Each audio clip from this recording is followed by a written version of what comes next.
Right. So everyone dive in with me here. We're going to go deep on this whole thing with Trump, Canada, and the tariffs and the, I don't know what to call it, the solution that he kind of tossed out there during a dinner with Prime Minister Trudeau. Oh, yeah. Yeah. This one's got legs. It does. It really does. And we got a lot of sources for this one. We've got Fox News, the New York Post, Newsreel, TASS News Agency, the Gateway Pundit, even the Washington Times. Wow. And to round it out, we even have a YouTube transcript. This gives us President Biden's take on the whole thing. Interesting. So let's unpack this whole diplomatic dinner, what everybody's saying about it, and maybe, what it all means. Okay, well, this meeting last Friday, it was totally unplanned. Prime Minister Trudeau flew down to see Trump at Mar-a-Lago, in Florida, for a 3-hour dinner meeting. Wow. And this all comes right on the heels of Trump announcing that 25% tariff on all goods coming in from Canada and Mexico. Right. He said it was because of illegal immigration and drug trafficking. Yeah, it sounds, tense, maybe. Well, they're calling it cordial and welcoming, but also very direct. I feel like that's just code for classic Trump. So what did Trump want from Trudeau besides, a nice meal? Well, according to our sources, he basically said that Canada's failed the U.S. border by letting drugs and illegal immigrants through. And he even got specific. I pointed to, get this, over 70 different countries as the origin of these immigrants. That's a lot of countries. Yeah. So that's immigration. But I'm guessing the main dish here was trade. Oh, absolutely. Trump focused on that U.S. trade deficit with Canada, estimates it at over $100 billion. Right. And so that gets to like the heart of international relations, right? Historically friendly countries, sure, but then you get into economics and things get a little sticky. So how did Trudeau respond to all this? He basically argued that a 25% tariff would wreck the Canadian economy. Makes sense. Which, fair. Yeah. Given how much they rely on trade with us. Yeah. But then instead of maybe, backing down on the tariffs, Trump offered a very, let's call it, unorthodox solution. You mean the 51st state thing? That's the one. Yeah, talk about a curveball. He basically said, look, if Canada can't hack it without ripping off the U.S., well, maybe they should just become, part of the U.S. Like for real. He even joked about Trudeau becoming governor or splitting Canada in two. One liberal state, one conservative state. You can't make this stuff up. I know, right? So was he serious? Or is this just Trump being Trump? Well, they said there was, nervous laughter from the Canadians, so who knows? But, on the surface, it sounds like a joke, right? Yeah. But then you start thinking about it, and it gets into national sovereignty, economic dependence. It gets complicated fast. Plus, it's not like the U.S. and Canada have always had the easiest relationship. Hello, War of 1812. Exactly. Probably not the best dinner table topic, but okay. You got to admit, it got everyone talking. Oh, for sure. Reactions were, let's just say, mixed. Some people were like, haha, classic Trump. Right. But others, not so much. They saw it as a total lack of respect for Canada. So now Trudeau's caught in this weird spot, Love it. trying to acknowledge that the U.S. and Canada, they got to get along. Right. But also, hey, we're our own country. So what does that even mean? Could the U.S. and Canada actually merge?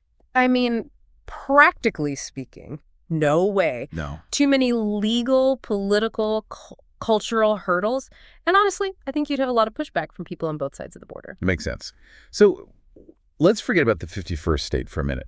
What are the real consequences of these tariffs? Well, like Trudeau said, a 25% tariff on everything from Canada, that's going to hurt them a lot. They depend so much on trade with us. Disrupt that and things get messy for everyone.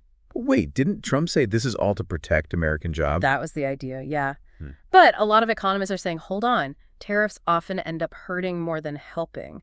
Prices go up for consumers, and then other countries retaliate with their own tariffs. It's a mess. So basically, it's a lose-lose situation. Pretty much. Ouch.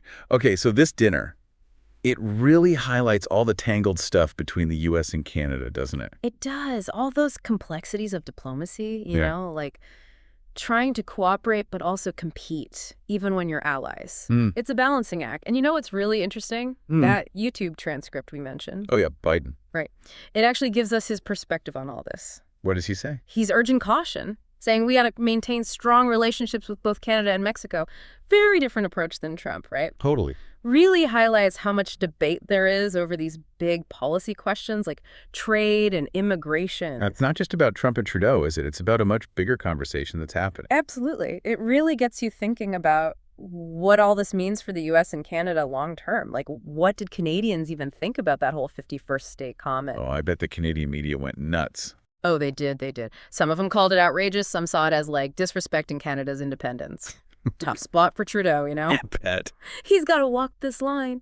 Acknowledge that, yeah, the U.S. and Canada are tight, but also, hey, Canada's its own country.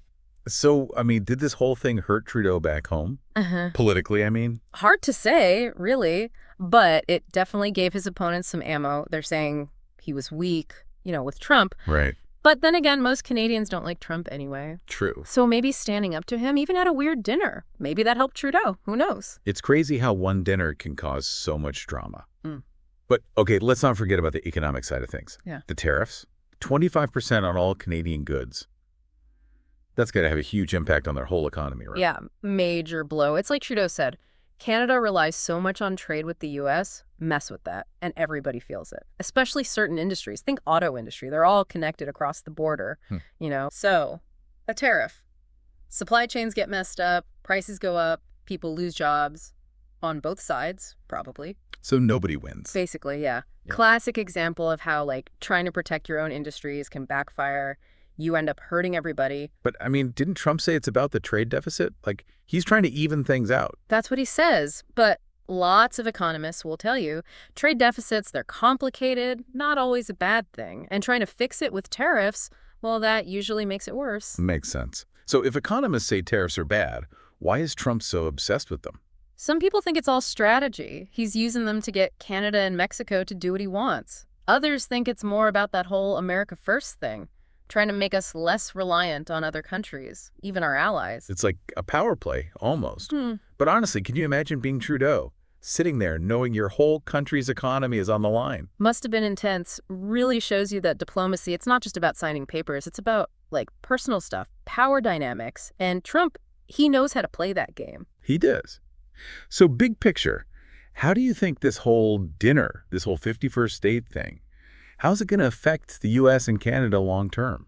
Honestly, I think it changes things, exposes some cracks in the relationship maybe. Both sides had to face the fact that, hey, we don't always agree, even though we're buddies. A reality check. Kind of, though. Exactly. Now they both know.